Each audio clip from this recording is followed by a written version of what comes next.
Na minha casa vivia um enfermeiro militar. A primeira coisa que ele fez foi de vir imediatamente a casa e dizer-me: há uma revolução. Isto foi cedíssimo, eu ainda estava deitada, levantei-me logo e fui à minha pastelaria. Comecei a ver que as pessoas estavam todas a sair, quer dizer, entravam para tomar o café, mas saíam imediatamente e vi que estavam a varrer a pastelaria de manhã, varrer a pastelaria. Sim, vamos fechar. Vamos fechar, mas o que é que se passa? É porque há uma revolução, disse-me um miúdo que estava a varrer.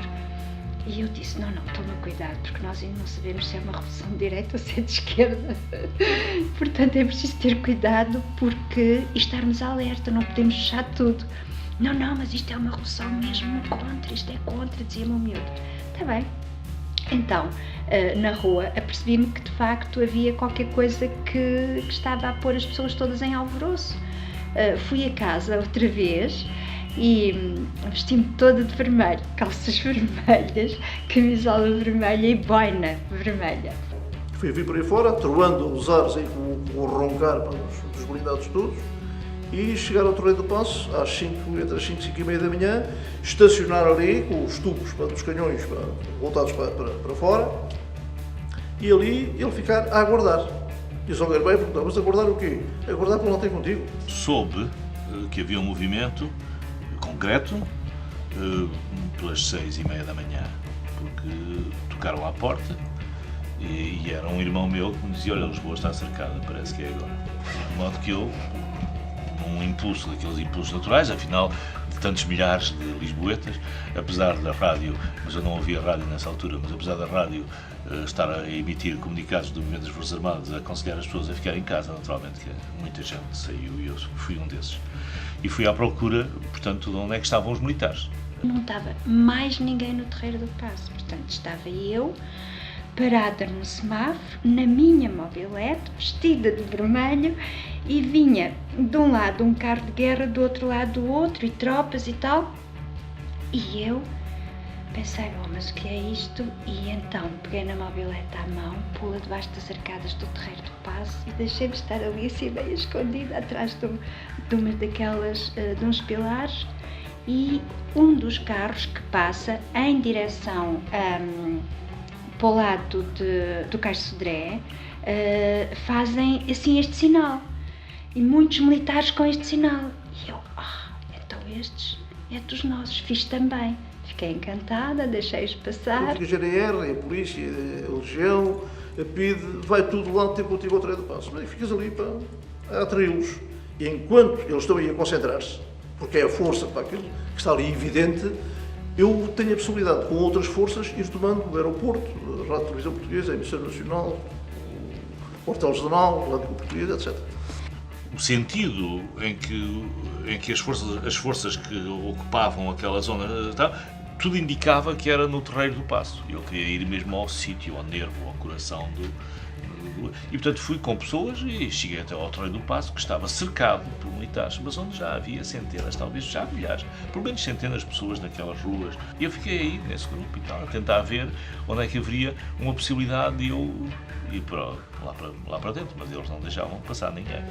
Até que eu lá consegui convencer um soldado que deixou-se convencer, dizendo que eu era jornalista. Pronto, era muito jovem, muito entusiasta, muito politizada, muito marcada por um regime com o qual eu não concordava. Portanto, a minha alegria era muito superior ao meu receio. Falávamos todos uns com os outros como se fôssemos conhecidos. No Recio havia encontros de pessoas como se nós fôssemos amigos de longa data. Foi uma alegria, ninguém comeu naquele dia. Todos os restaurantes fecharam, todas as tascas fecharam, os cafés fecharam. Portanto, quem não tinha muito que comer em casa ficou sem comer. Formavam-se grupos de conversa, também alguns com uma certa violência, porque as pessoas conheciam PIDes e, portanto, bastavam dizer ele parece um PIDe, para toda a gente se pôr atrás dele e persegui-lo, etc. Pronto, foi aí que eu comecei a ter a noção de que as coisas estavam a acontecer de forma extraordinária e muito, muito rápida. Quem manda nisto tudo é aquele capitão que está ali e apontou um jovem, um homem de 29 anos, que estava ali, E eu, quando me dirigi a ele, reconheci-o. 12 anos antes tínhamos andado no liceu, em Leiria, juntos, tínhamos cursado o liceu, de forma que eu vi que era o Fernando Salgueiro Maia. E, portanto, dirigi-me a ele e disse: olá, estás bom?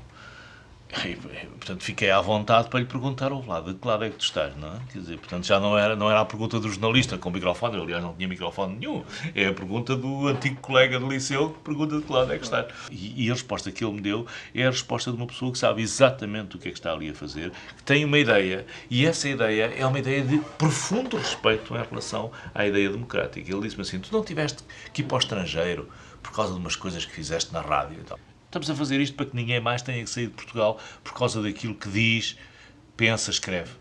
Isto é uma coisa extraordinária. É uma definição de liberdade, de liberdade de imprensa.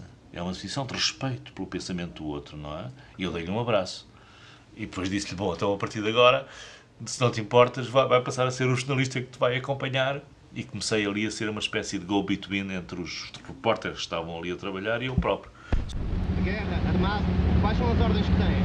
Bom, as nossas ordens sob a ordem do comando, abrir fogo sobre qualquer ação inimiga que nos apareça.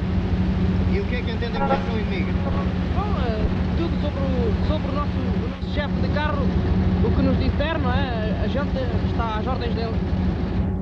No centro da Praça do Comércio, um Unimog foi colocado à disposição dos órgãos da informação. Quer dizer, pá, vamos aqui 1, 2, 1, 2, 1, 2, 1, 2, está bom?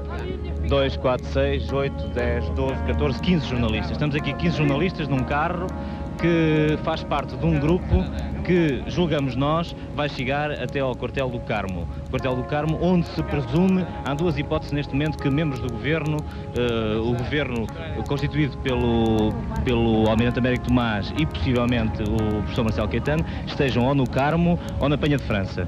De modo que esta coluna, vão sair duas colunas, uma para a Penha de França e outra para o Carmo. Nós fazemos parte da coluna que vai para o Carmo. E, portanto, com um pouco de sorte, talvez possamos fazer a reportagem da prisão dos membros do governo que lá estão. Eu diria que isto é um pouco surrealista, assim, à maneira portuguesa, não é? É uma revolução que acontece e as pessoas participam nela, assim, com muita curiosidade, como se isto fosse, sei lá, até uma peça de teatro ou um filme. As pessoas estão a assistir às filmagens de uma coisa qualquer que vai suceder. Os jornalistas tiram fotografias e nós sentimos muito felizes por poder fazer uma reportagem deste tipo, que é realmente inédita. Durante 40 anos não se pode, pelo menos, fazer uma reportagem de uma coisa destas. As pessoas batem palmas. O que é que quer dizer? Que isto já devia ter sido há muitos anos. E só não aconteceu porque o povo português não tinha cultura. Porque com um bocado de cultura eles já não deram cultura ao povo para isto não suceder há mais anos. O pessoal estava preso, completamente preso. Isto já devia ter sido há muitos anos. Aliás, é impressionante a forma como as pessoas estão a aderir. Tem de ser o início, isto é o início. Não é mais que... Isto é só o início, é? No meio deste entusiasmo, há uma pessoa que fala com lucidez, dizendo que isto é o início e, portanto, pondo reticências e exigindo que o futuro seja bem determinado. Esta lucidez é de salientar. E que esta junta militar pode estar convencida que todo o povo português, na qualidade dos jovens, serão respeitados e ajudados para tudo que seja preciso. Eu não... Desprezo político! A libertação do desprezo político! E eu sou um jovem e quero que haja liberdade dos partidos políticos e comunistas! Quero que haja liberdade comunista! Sou comunista! Português está... Viva a liberdade! Português sabe o que quer, anda iludido!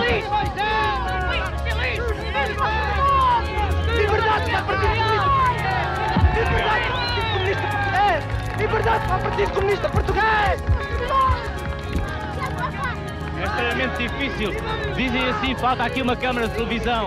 Eu não tenho palavras. Pela primeira vez na minha vida, como repórter de rádio e como jornalista, tive a possibilidade de ouvir as pessoas a falar a sério, a falarem sem peias. São centenas e centenas de pessoas que estão aqui, centenas e centenas de pessoas que estão aqui no Terreiro do Paço e que agora vamos encontrar ao longo da Rua Augusta. E as pessoas fazem sinais de vitória e batem as palmas.